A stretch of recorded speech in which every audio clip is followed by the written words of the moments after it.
Thomas the tank engine had been working in the coal yards all day. The little blue engine was covered in coal dust. "We can't clean you up tonight, Thomas," said his driver. "There's a problem with the hose pipe." "Bother," said Thomas. "A bath would make me feel much better. The others are sure to say I look silly." But the engines were too busy arguing to notice Thomas. James was talking loudest of all. "I deserve a new coat of paint. Sir Topham Hatt says I'm the pride of the line, and—" "Rubbish," huffed Henry. "We're all the pride of the line." "It's been like this all day," confided Percy to Thomas. "James is getting a new coat of paint and won't stop boasting about it." "Why, James? I'm the one who needs a new coat. Look at me." "I'd rather not," retorted James. "You're not a pleasant sight, and wouldn't understand the needs of a really important engine." Thomas was fuming. Next morning, as James was being repainted, Henry had an accident.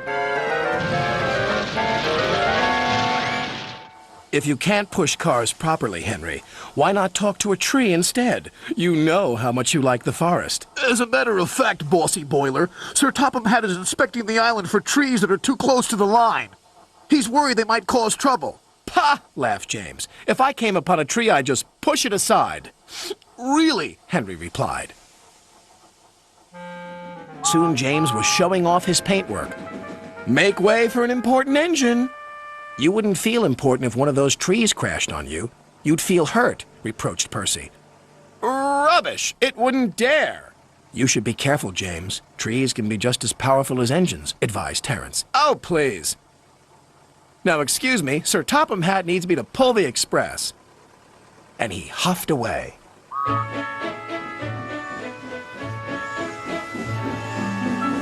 But James was wrong.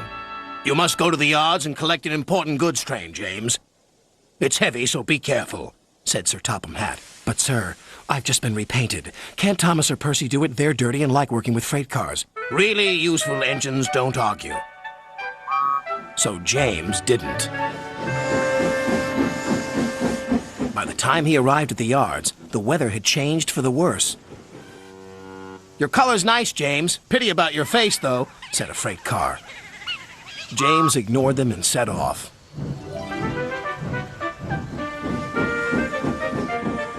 Soon they came to a hill, and his driver knew they were in for a difficult time. An old tree close to the track was being blown by the strong winds, and the rain had weakened the slope. All of a sudden, the tree moved.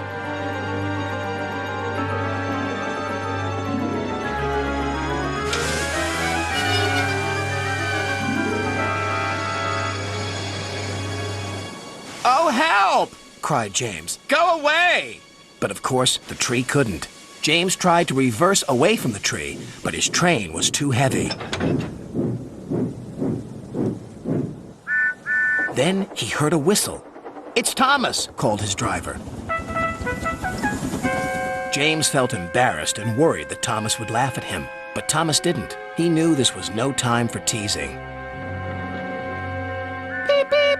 "I'm ready," whistled Thomas. "So am I," replied James. "As ready as I'll ever be." They were just in time.